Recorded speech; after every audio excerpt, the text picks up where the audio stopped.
Oh là là, on a survécu. Lundi dernier, c'était soi-disant le jour le plus déprimant de l'année. Mais on ne se laisse pas démonter, on vous propose une actu qui commence en bas du thermomètre pour se terminer dans la chaleur d'un câlin. En parlant de câlin, je propose un bisou à chaque nouvel abonné. Ah bah par contre, Louana, qu'est-ce qu'il y a? Ça a pas l'air d'aller là. Oh là là, ça ne va pas aller. À peine revenue, je sens que je vais me casser quelque chose. Prési, quand tu m'as dit que tu voulais une patinoire devant le studio, je pensais que c'était une blague, hein. En même temps, quand je vois ces enfants au Canada, je comprends que Prési ait souhaité faire pareil. Plusieurs copains d'une même rue ont carrément fabriqué un terrain de hockey sur glace devant leur maison. Ils peuvent s'adonner à leur passion au saut du lit.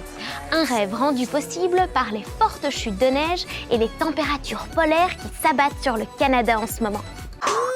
Ah mais ça marche, je vais tester sur la glace. Ouais, c'est moyen. Je vais plutôt tenter avec la sauce piquante. Ouais, pas mal. Par contre, je crois que les poissons sont un tout petit peu grillés. Je vais plutôt prendre exemple sur de vrais pêcheurs. Entre décembre et janvier, ils sont près de 200 sur le lac Chagan en Chine, un lac gelé où les températures peuvent descendre jusqu'à moins 30 degrés, une pêche ancestrale vieille de 2000 ans qui attire de nombreux touristes. Pour capturer le poisson sous la couche glacée et épaisse, il faut d'abord percer un trou. Ensuite, les pêcheurs lancent leurs très longs filets.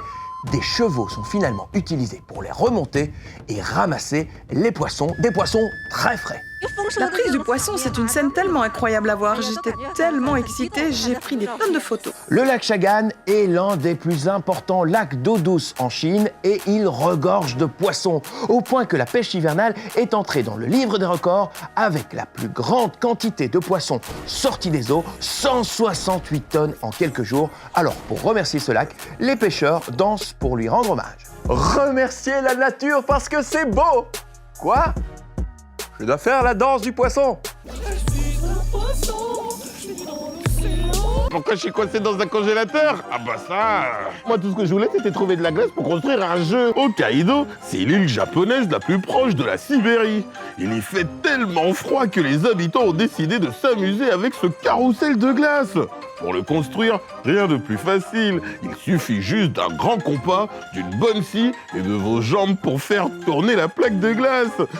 Je suis à la recherche de la toute première expo sur Minecraft, mais impossible à trouver. Quoi? C'est sur Fortnite? Oh non, je me suis trompé de jeu et d'avatar. À Londres, en Angleterre, l'artiste Kaws lance sa première exposition disponible sur Fortnite. Une expo installée dans le monde réel, mais qui a donc droit pour la première fois de son histoire à une réplique dans le célèbre jeu. Pendant une semaine, les 400 millions d'adeptes de Fortnite peuvent donc s'y balader avec leur avatar et contempler les œuvres. L'objectif pour l'artiste Kaws, c'est de s'adresser à un tout nouveau public qui ne va jamais voir d'expo. Dis, t'as un petit peu de temps là parce que je voudrais te parler de l'euro. Attention, hein, pas le truc de foot, hein, de l'argent, de la monnaie, du flouze. Et oui, il y a 20 ans, en janvier 2002, l'euro faisait son apparition. Cette nouvelle monnaie venait remplacer le franc belge. L'idée était de mettre les Européens au même niveau et rendre plus facile le commerce et les voyages. Plus besoin d'échanger les francs belges en argent allemand, français ou italien. Résultat, ton kebab à midi, tu peux l'acheter avec la même monnaie. En Espagne par exemple, un kebab, por favor. En Allemagne, pareil, ein kebab mit curry. Ou en France, ouais, est-ce que je pourrais avoir un kebab, s'il te plaît? Mais attention, ce n'est pas parce qu'un pays fait partie de l'Union européenne qu'il utilise forcément l'euro comme monnaie. En réalité, seuls 19 des 27 pays de l'Union européenne utilisent l'euro comme monnaie. Tes parents au début, ils étaient complètement perdus. Là, on a pour 6,56 €. Tu m'as pas donné 16 €. Si. Oh là là, compliqué, hein. Voilà, 2 €. Ah non, ça c'est 1,50 €. J'ai donné 20. Ah, t'as donné 20. Il y a trop de pièces. Moi j'ai déjà pris un franc, enfin 1 euro. Heureusement, tout le monde, ou presque, s'est habitué. Mais si tu trouves dans un tiroir un vieux billet ou des pièces comme celle-ci, eh bien sache que ce sont des anciens francs belges qui ont été remplacés il y a 20 ans déjà par l'euro. Le 21 janvier, c'est la journée mondiale des câlins. Et donc, je me suis équipé de bras immense pour pouvoir tous vous serrer. C'est un Américain, Kevin Zaborny, qui serait à l'origine en 1986 de la première journée mondiale des câlins. Pourquoi? Eh bien parce qu'il avait remarqué que les gens étaient un petit peu tristes entre Noël et la Saint-Valentin. Et donc, il a inventé cette journée pour leur rendre le sourire. Et toi, est-ce que tu aimes les câlins? Ou au contraire, tu détestes vraiment ça? C'est important de faire ça, surtout pour les vieilles personnes, parce que les personnes âgées, quoi. Dans les maisons de retraite, elles doivent rester seules, que c'était un petit soutien émotionnel. Moi, je suis très câlin, être proche des gens. Ça me motive, on va dire, ça me fait du bien. Moi, j'aime bien avoir des câlins, mais j'aime bien que quand c'est des gens proches de moi et tout ça.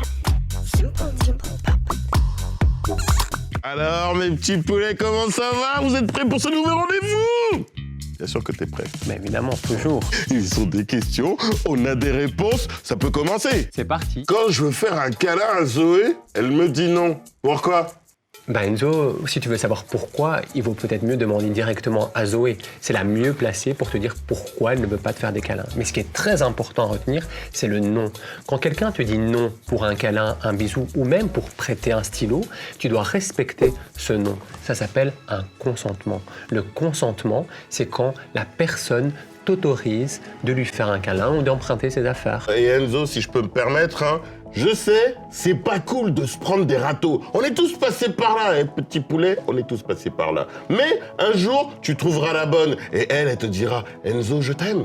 Et là, t'auras le sourire et tu pourras lui faire plein de câlins. Allez, mes petits poulets, encore un instant super très magnifique qu'on vient de passer ensemble. J'espère que c'était cool pour vous, parce que pour nous... C'était génial. Ah, ciao, ciao. À bientôt. En définitive et très globalement, mais qu'est-ce qu'on attend pour se faire des bisous, des bisous, des bisous. Des bisous, des bisous, des Bon, les bisous, c'est fini pour aujourd'hui. Promis, j'arrête. Sauf si tu t'abonnes. Et là, je fais des bisous de grand-mère. C'est dégueulasse.